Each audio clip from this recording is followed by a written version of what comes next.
There are beliefs so deeply embedded in human culture that they feel like absolute truth.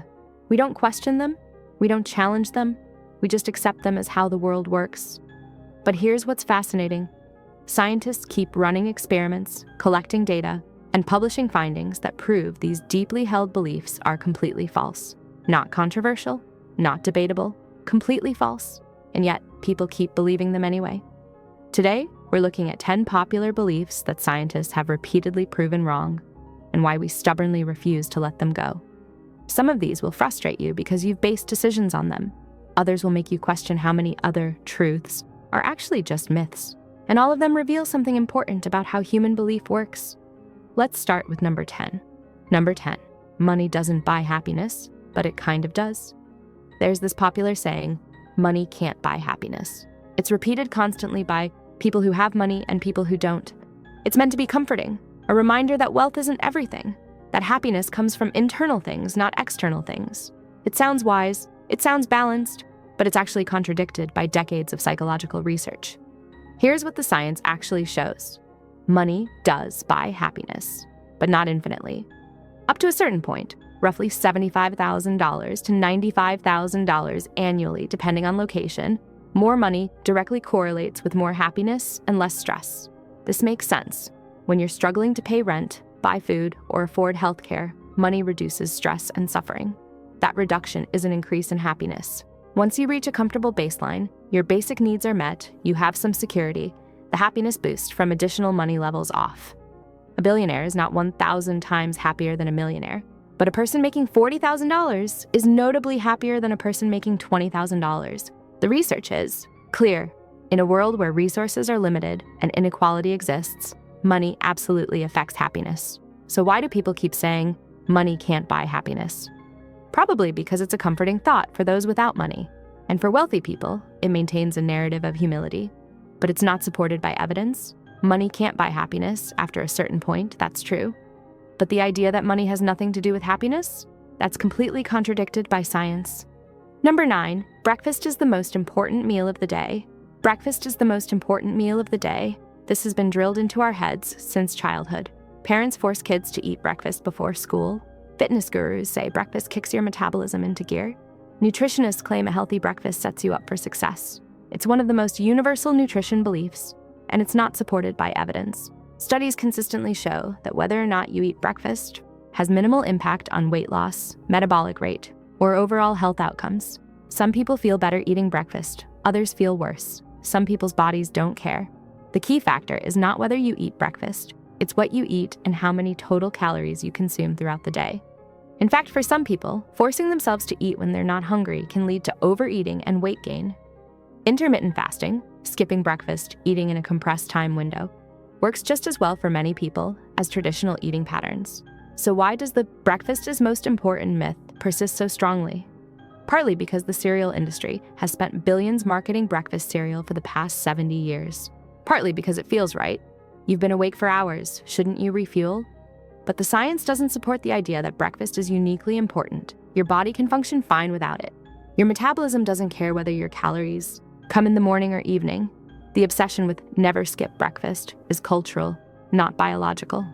Number 8, learning styles, visual, auditory, kinesthetic. Teachers have organized their entire curriculum around this. Some kids are visual learners, some are auditory learners, some are kinesthetic learners. If you teach to their specific style, they'll learn better. This is taught in teacher training programs worldwide. Students are often assessed for their learning style. Educational materials are designed with multiple modalities to accommodate different learners. It's one of the most widespread educational theories in the world. It's also not supported by evidence. Meta-analyses of learning styles research consistently find that matching teaching style to supposed learning preference doesn't improve outcomes. Visual learners don't learn better when taught visually if the visual material isn't high quality. Auditory learners don't learn better from lectures. If the lectures are poorly organized, what actually matters? Quality of instruction, depth of engagement with material, active practice and retrieval, quality of explanation. Some people genuinely do prefer visual information, others prefer audio. That's a preference, not a learning mechanism. But matching preference to teaching method doesn't improve learning outcomes. The research shows that the best learning comes from varied methods and active engagement, regardless of supposed learning style. Yet teachers continue to design lessons around learning styles.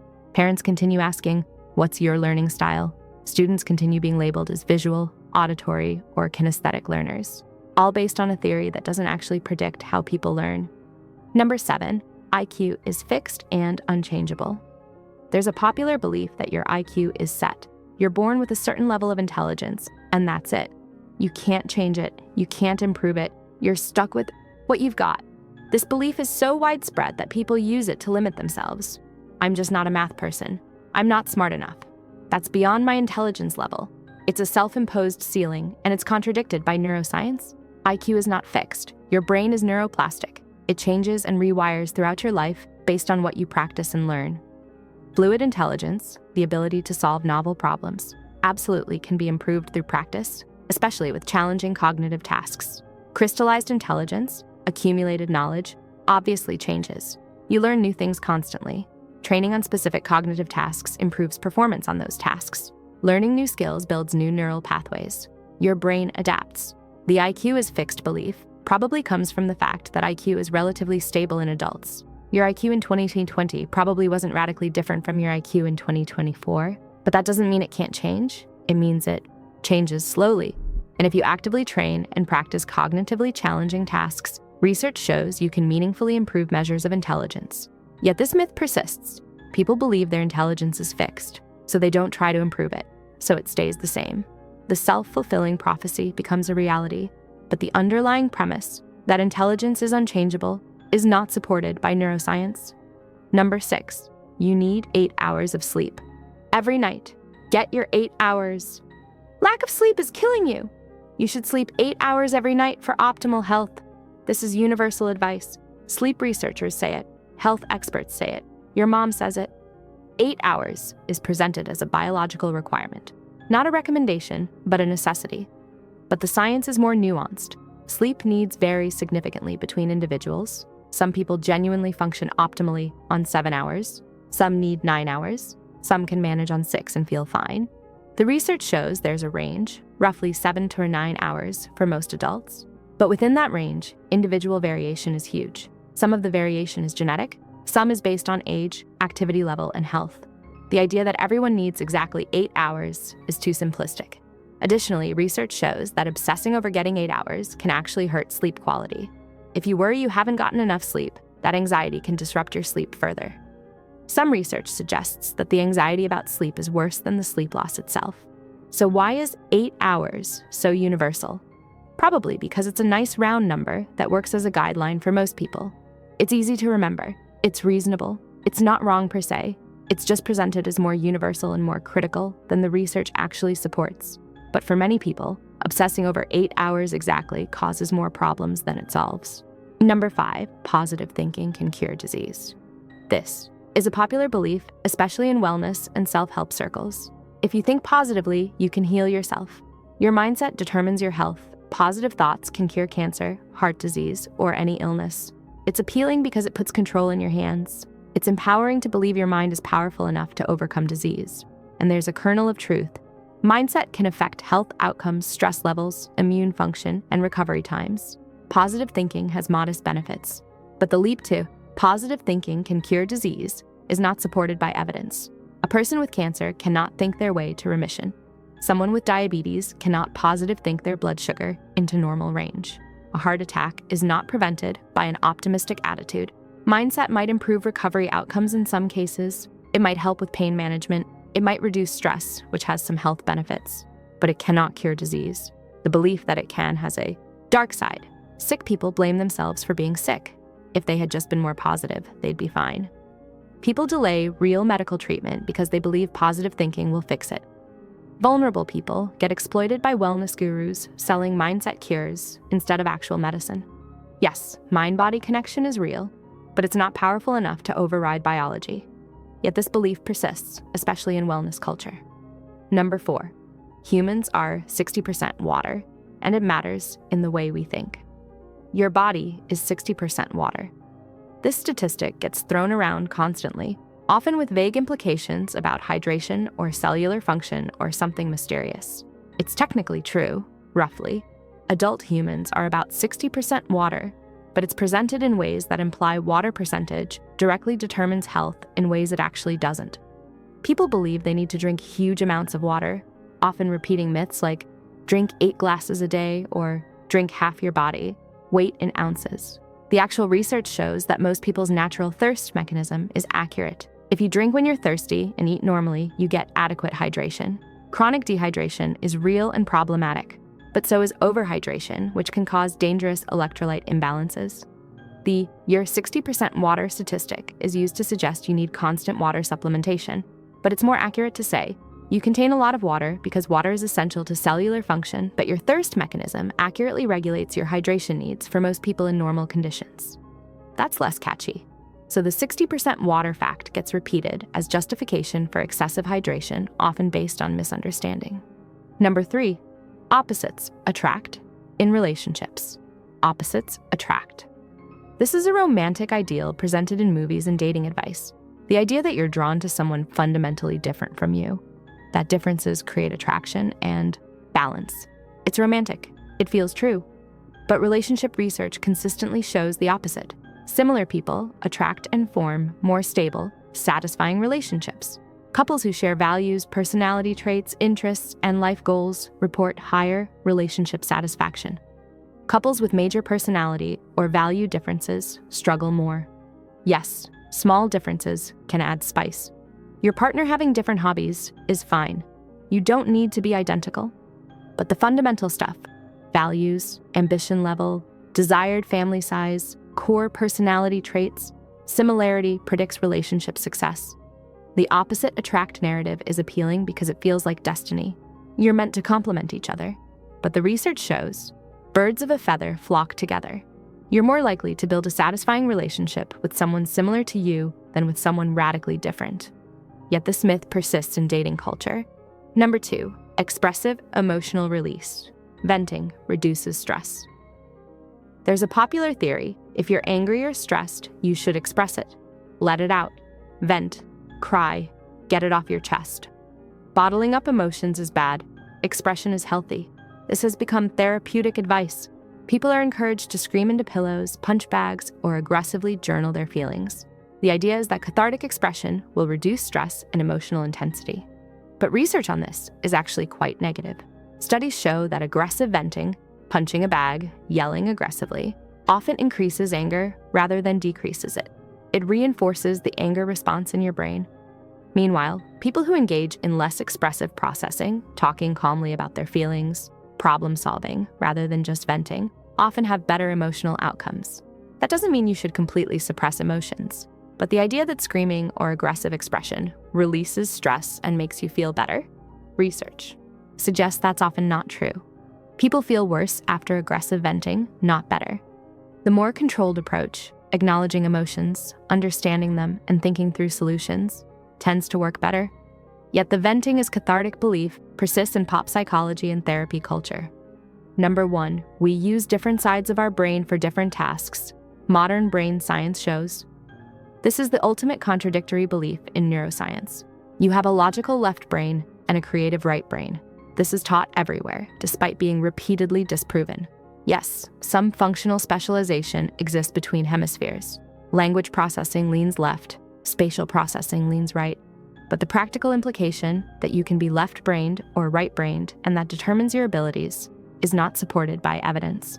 Complex cognitive tasks require both hemispheres. Creativity requires logic. Logic requires creativity. Every meaningful mental activity involves integrated processing across both sides. Modern brain imaging shows that the notion of a left brain person or right brain person doesn't match how brains actually work. People don't have a dominant hemisphere that determines their cognitive style, yet this myth is everywhere. I'm left-brained, so I'm logical.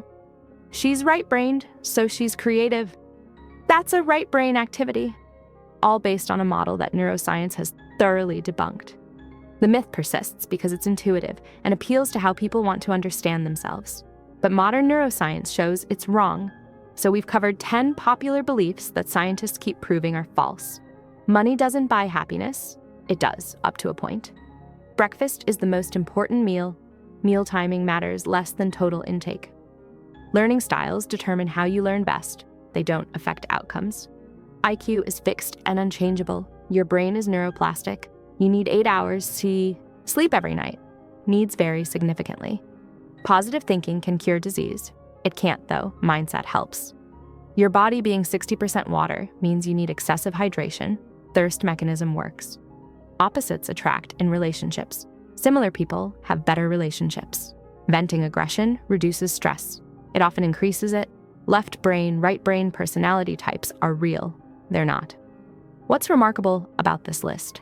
These aren't obscure claims. They're beliefs that have been repeated so many times they feel like common sense. They're taught in schools. They're spread by trusted figures. They're reinforced by popular culture. And they're all contradicted by scientific research. Why does this pattern keep repeating? First, beliefs that feel right are hard to challenge. When something aligns with our intuition, we don't feel the need to verify it. Of course, opposites attract. That makes sense. Obviously, positive thinking helps. The mind is powerful. Naturally, breakfast is important. You need fuel to start your day. We don't fact-check intuitive beliefs. Second, simple narratives beat complex reality. The real story is always more complicated than the myth. The truth about sleep is, most adults need 7-9 hours, but individual variation is significant, and quality matters as much as quantity. The myth is, get 8 hours every night. The myth wins because it's simpler. Third, these myths serve social functions. Money doesn't buy happiness, comforts those without money, and signals humility from those with it. Opposites attract makes romance feel like destiny rather than choice. Positive thinking cures disease, gives people agency and hope. The myths are emotionally satisfying, so we cling to them even when evidence contradicts them. Fourth, institutions reinforce old myths. Textbooks teach learning styles even though they are not evidence-based. Doctors recommend 8 hours of sleep even though needs vary. Dating advice repeats, opposites attract, even though research says otherwise. Once a belief is institutionalized, it persists even after evidence contradicts it. The deeper truth, most of what we believe as common sense or common knowledge is actually not based on careful examination of evidence. It's based on what we've heard, what feels right, what serves our narrative, and what institutions repeat. Real understanding requires skepticism, especially toward beliefs that feel most obviously true. The things that everyone knows are often the things worth questioning most carefully. Because the gap between popular belief and scientific reality is not a bug in human understanding. It's a feature. Our brains are designed to absorb beliefs from our culture, not to constantly fact-check everything. That's efficient. It's how knowledge spreads. But it also means we walk around believing things that sound true but are actually false, sometimes harmlessly, sometimes with real consequences for health, relationships, and decision-making. The solution is not to be cynical about all beliefs, but it is to maintain a certain intellectual humility, to recognize that what everyone knows might be wrong, to be willing to check our assumptions against actual evidence, to update our beliefs when evidence contradicts them, even when that evidence is uncomfortable or counterintuitive. Scientists keep proving popular beliefs are false, not because scientists are right and everyone else is stupid, but because the scientific method is a tool specifically designed to catch the ways our brains trick us into believing things that feel true but aren't. When you notice a gap between what people believe and what evidence shows, that's not a sign to dismiss either side. It's a sign to dig deeper. Thanks for watching. If this made you question a belief you've held your whole life, hit like, subscribe for more myth-busting that challenges popular wisdom, and tell me in the comments, which of these proven false beliefs have you been basing decisions on? And what other popular beliefs have you started to doubt?